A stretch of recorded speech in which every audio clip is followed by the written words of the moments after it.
This is going to be part 1 of 2. I'm going to talk about signatures. This is critically important if you're going to buy a painting. Now let me explain why.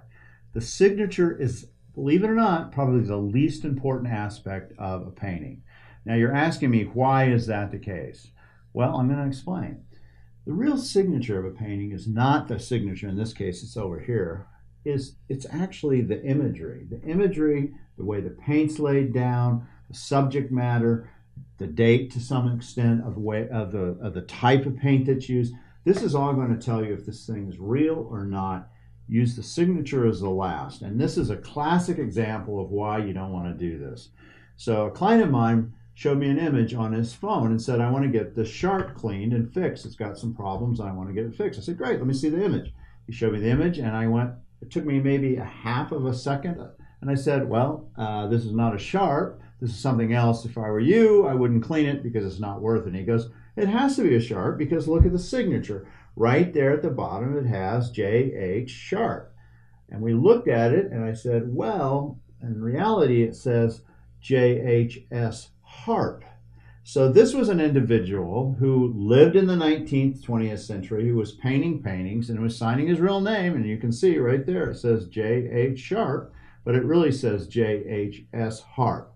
Now, in this particular case, the signature is correct for a Harp painting, but not for a Sharp painting. And in his day, apparently, when Harp was painting these, Joseph Henry Sharp was not very pleased with this because he was getting confused with harps, and harps clearly are not the same quality as a sharp. So if you look at this painting, and one of the reasons I knew instantaneously it's not a Joseph Henry Sharp painting, who was a Taos artist, is one, the subject matter isn't what I would expect in a sharp. Yes, he would do teepees, but he would do them in Montana or the Crow area, and he would do them very differently. Usually they'd be large, or if they were, they'd be very well executed. You wouldn't see all these trees. So this is a very gloomy, dark palette. The trees are not very well done. The painting is okay. It's a person who could paint, but it's not a great painting.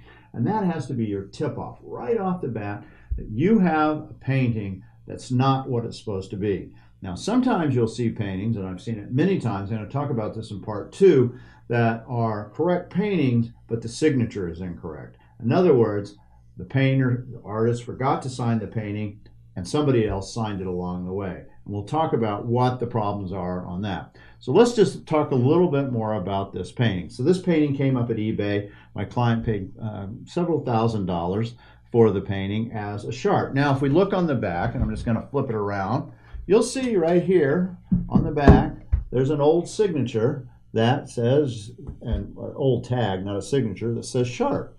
Okay? They attribute it to Sharp. Now, when this was done, who knows? The back is correct. This is old. It's all original. You can see it's got old wire. These areas that you see on these here, those have to do with puncture marks. They were, these are little, like you would do on a tire, you know, to fix the little area, and you can see the crackle ore. So it's clearly an old painting, and I'm sure my client looked at that. He goes, oh, well, it's an old painting. You see the old wire. Everything looks good. It's got the old tag. It's signed correctly.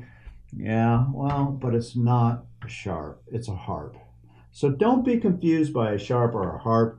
Look at the imagery. Do some research. If you find a painting you like, and it's done by an individual artist, you can do a couple things. One, you could look at ASCAR. There are examples of signature. But when you see these examples of signature, it doesn't tell you the time frame they were done. And all artists change their signature. Again, in part 2, I'm going to talk about how artists change their signature and why. Look at the imagery first. Always look at the painting itself. Make sure it is what you would expect the artist to do subject-wise, color-wise, paint application. If you don't have enough knowledge to do this, then go to a dealer. Go to somebody who knows. And just don't buy it online expecting to get something for a bargain, because it's usually not going to happen.